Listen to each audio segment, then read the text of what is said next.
हमको मुस्कुराए ने हमने बताया गया था कि चीफ मिनिस्टर से मुलाकात करना है। ये किसी तरफ से आई थी, यही आदि जनाब इंटेस गिरी की तरफ से और मुन्ना यब्बड़ी की तरफ से हमें बुलाया गया। वहाँ बुलाया गया और वहाँ जाने के बाद जो है मुन्ना यब्बड़ी और इंटेस गिरी के फादर से जो है जाके सीएम साहब को जो है खुदकुशी करे।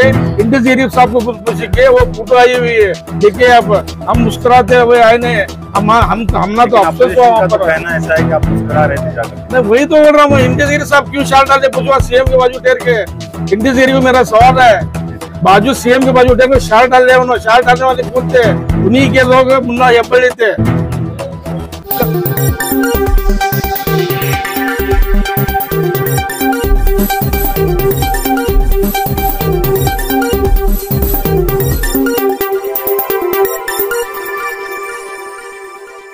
जैसे कि आप आज करीमुल्लाह शाह दरगाह में आपने जो ये प्रोग्राम किया है, आपके जो यहाँ पर जितने भी आपने मेंबर लिए हैं उसमें कितने एजुकेटेड्स हैं, कैसे आप फिर अगेन आपको अगर जीत लेते हैं तो आप कैसे फिर अंजुमन इस्लाम को संभालेंगे और जो बच्चे जेल में गए खास करके उनको कैसे निकालेंगे? देखिए, अब इससे पहले मैं जो स्पीच किया हूँ या हमारे सदर साहब जो स्पीच करे हैं, इसमें 100% सच्चाई है, झूठ इसमें कुछ है नहीं। अब रही बात डेवलपमेंट करने की, जैसा कि हमने बताया कि शुरू में फ्लड का मामला आया, हमें वो फेस करे। उसके बाद NRC CA आया, वो फेस करे। उसके बाद कोरोना आया, लॉकडाउन आया, वो हमें फेस करे। क्यों बोले तो कोरोना लॉकडाउन जब आया तो कॉलेजेस बंद, स्कूल बंद, फीस बंद, कमर्शियल कॉम्प्लेक्स बंद, हॉल की इनकम बंद। उसके बावजूद भी हमें टीचरों को पगार देने के बारे में बहुत बड़ी मुसीबत आई थी।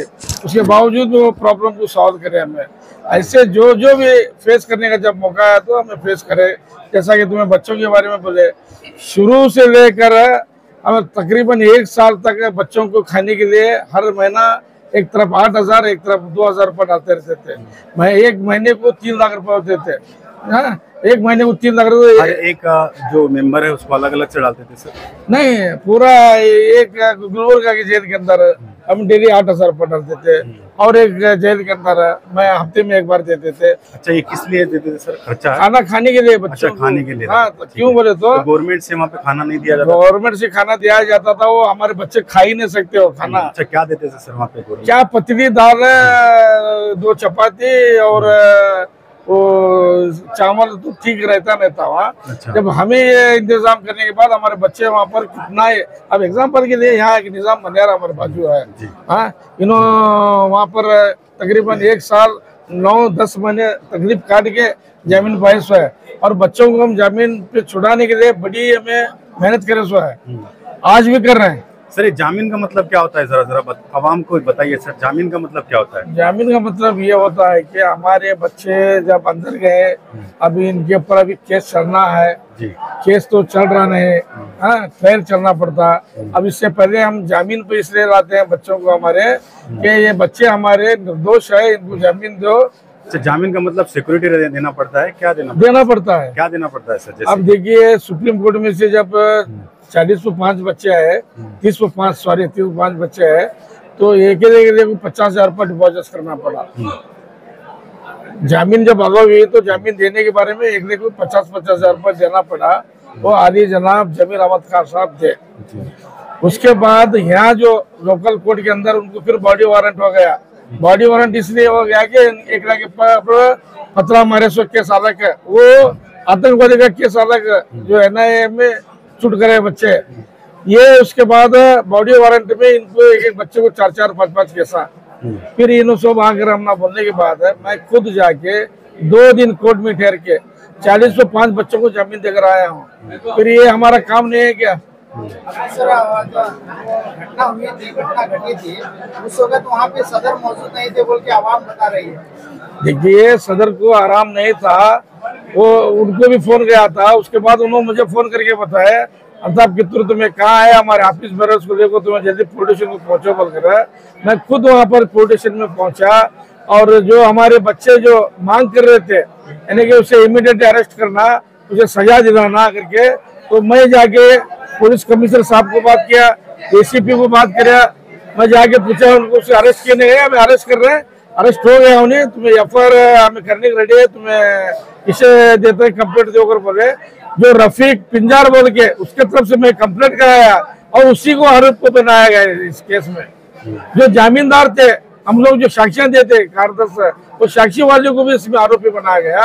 यानी कि बीजेपी गवर्नमेंट की पूरी पॉलिसी थी कि मुसलमानों को किसी तरह से हरासमेंट करना, वो बहुत बड़ा हरासमेंट हुआ। सर जैसे कि आप अभी बता रहे हैं कि बीजेपी गवर्नमेंट की उसमें पॉलिसी थी बोल रहे हैं, ये बीजेपी गवर्नमेंट क्या करेगी सर? क्योंकि इसमें तो कोर्ट का मामला रहता है, कोर्ट जो भी है चार्जशीट जो पेश किया जाता है पुलिस के जरिए से, तो वो कोर्ट डिसाइड करती है, तो इसमें पॉलिटिक्स का मामला कहाँ से आता है सर? पॉलिटिक्स का मामला कहाँ से आता हूँ बताता हूँ मैं जी। देखो वहाँ पर तो सिर्फ खतरा हुआ था जी। अब पत्थर कौन मारे ये नहीं मालूम, जी। मुंह को कपड़ा भरने को मार रहे थे, लाइट चले गया। जी। अच्छा डैमेज क्या हुआ था वहाँ पर, जीप को कुछ पथरा हुए थे, पुलिस स्टेशन में 2-4 पथरे पड़े थे, 10 पथरे पड़े थे, हाँ, या पुलिस के ऊपर 10 पथरे पड़े थे। तो ये पथरे पड़ने की वजह से इनके ऊपर टेररिस्ट आतंकवादी का केस लगाया नहीं जाता। ये बीजेपी के गवर्नमेंट वाले होम मिनिस्टर और प्रहलाद जोशी मिलकर ये बच्चों को 15 दिन महीने के बाद जो है आतंकवादी टेररिस्ट का केस लगाया गया। मैं समझता हूँ पूरे इंडिया के अंदर 500 लोगों को आतंकवादी टेररिस्ट केस में पकड़ा नहीं गया, मगर हुबली शहर के अंदर 150 लोगों को पकड़ा गया। अच्छा, ऑपोजिशन का ये भी कहना है कि अगर आप तुरंत जैसे ही 160 जो बच्चों को अरेस्ट किया गया करीब उसी वक्त अगर आप जा करके प्रहलाद जोशी को मिल करके आप अगर छुड़वा सकते थे तो उस वक्त ही वो छोड़ देते थे, तो आप डिले क्यों किए सर? किसकी कोताही हुई इसमें? नहीं डिले नहीं किए, हम जहाँ जाना था सब जगह जाकर जी। हम कहाँ भी, ऑपोजिशन का तो कहना ऐसा है सर। नहीं हम गए थे, कोशिश नहीं किया बोल रहे हैं। प्रहलाद जोशी के पास भी गए थे, जगदीश शेट्टर के पास भी गए थे, बीजेपी गवर्नमेंट को भी हमें अप्रोच है, हमने सिर्फ हमारे बच्चों को छुड़ाना था, मगर वो पॉलिटिकल प्रेशर लाकर जो है टेररिस्ट आतंकवादी का केस लगाकर ऑलरेडी हमारे बच्चों को बुक कर चुके थे। अब वो हमें जाकर बोले में हम गया ये निड्री नाव ये मारा करते थे और यूएपी केस हत्ते थे नमगेन मारा कहेंगे। फिर हमें बड़े बड़े वकीलों की भी बात करने के बाद उन्होंने वही बताया एक केस के अंदर उतना आसानी से छुटवाना आसानी नहीं है, हमें कोशिश करते हैं। बोले हमें वही उम्मीद के ऊपर जो है बड़े बड़े लॉयर को पकड़ के कोशिश करें, अल्लाह के फजल से 40-5 लोग आ गए इस बार। अच्छा, अभी इसी तरीके से 2024 का जो इलेक्शन है किस बेस पर आप लड़ना चाहते हैं? आपका मैनिफेस्टो क्या होगा? हमारा मैनिफेस्टो क्या होगा बोले तो देखिए, पहले हम जब 2009 से लेकर 12 तक हमें जब अहदे पे थे तो 8 एकड़ 10 गुंठे हमने जगह लेकर रखी है। कहाँ लिए थे सर जगह? ये जो जगह भाषा पिरा की दरगाह है उसके बाजू में सरेवाड़ी के अंदर हमने लिया हुआ है। आज करोड़ों की प्रॉपर्टी हो गई। वो प्रॉपर्टी को जो 6-7 साल जो थे अहदे पे उन्होंने उसे इस्तेमाल नहीं किया। अब हम उसको इस्तेमाल करने वाले थे, मगर ये हमारे सामने बहुत सारी चीजें आते गए, हम फेस करते गए, उसके वजह से हम लोग उस काम को अंजाम ना दे सके। अच्छा, इसी तरीके से अपोजिशन का कहना ये भी है कि जो एजुकेशन जो है नेहरू कॉलेज की हो या प्राइमरी स्कूल की है, नर्सरी स्कूल की हो, जो भी जितने भी कॉलेज है वहाँ पर जो एजुकेशन का जो ग्राफ है वो गिरता हुआ नजर आ रहा है करके ऐसा आप पर आरोप है, इस पर आप क्या कहेंगे सर?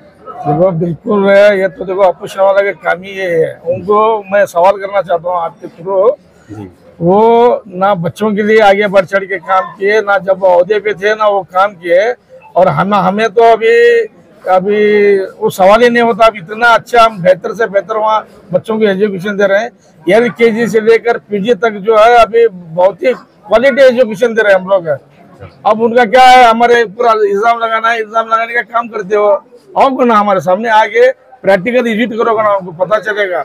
आज जो है LKG UKG जो है गवर्नमेंट के बच्चे जिस तरह से बड़े स्कूलों में जाते हैं उसी तरह से हमारे वहाँ आज बच्चों को पढ़ाया जा रहा है। अच्छा, नेहरू कॉलेज से पढ़ने के बाद में कितने बच्चों ने मेडिकल में, कितने बच्चे इंजीनियरिंग कॉलेज में दाखिला लिया सर? आप जैसे कि आप बता रहे हैं कि आपकी जो नेहरू कॉलेज में आप आने के बाद में बहुत सारा ग्राफ बढ़ा, एजुकेशन का ग्राफ बढ़ा, आप बता रहे हैं, तो अगर आपका ग्राफ बढ़ा है तो फिर मेडिकल में कितने बच्चों का दाखिला हुआ है सर? इंजीनियरिंग कॉलेज में कितने बच्चों का? इंजीनियरिंग कॉलेज में बहुत सारे बच्चे एडमिशन ले चुके थे। मेडिकल कॉलेज की बताइए। इंजीनियरिंग कॉलेज तो हमारे पास आए नहीं, इंजीनियरिंग कॉलेज में भी बहुत सारे बच्चे क्वालिफाइड हुए हैं, दे चुके हैं, मेडिकल में भी ले चुके हैं, हमारे बच्चे। ऐसा नहीं है कि मेडिकल में नहीं ले गए। अच्छा, उनके बहुत नाम सारे कुछ पता बच्चे, मेरे पास अभी वो लिस्ट नहीं है, और बहुत सारे बच्चे MBBS नहीं बने तो BHM बच्चे हमारे डॉक्टर बन रहे हैं। जी।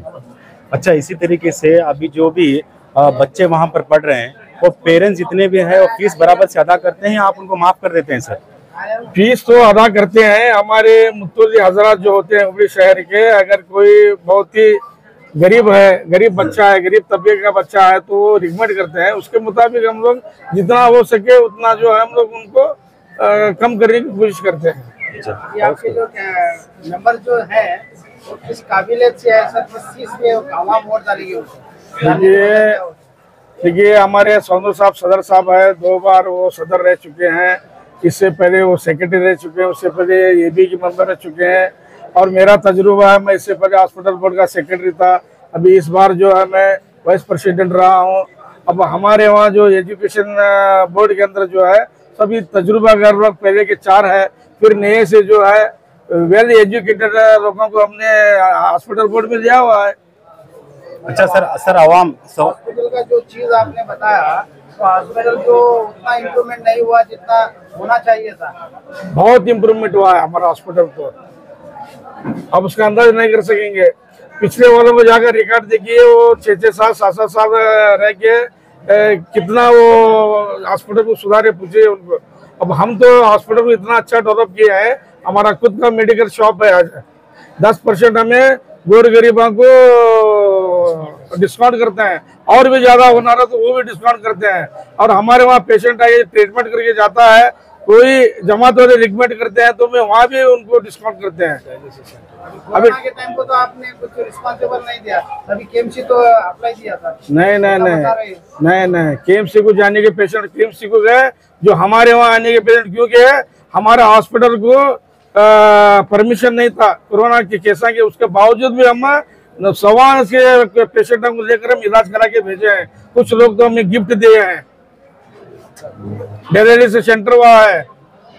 और एक जो मेरी कोपा दरगाह का जो मैटर था, फैसला जो ये होना था, तो गिराने में कांग्रेस अपने हाथ है बोल के अपोज पार्टी वाले दिखा रहे हैं। ये अली जनाब इंडस गिरी साहब है ना, उनके लीडरशिप के अंदर बैरूर कप की दरगाह अंडर में थी। उसके सदर जो है मुन्ना हेब्बड़ी बोलकर 7-8 साल से वो कोशिश करते रहे, मगर वो नाकाम होने के बाद अंजुमन को आपको अप्रोच होने के बाद हम अंजुमन उनको भरपूर ताउन किया।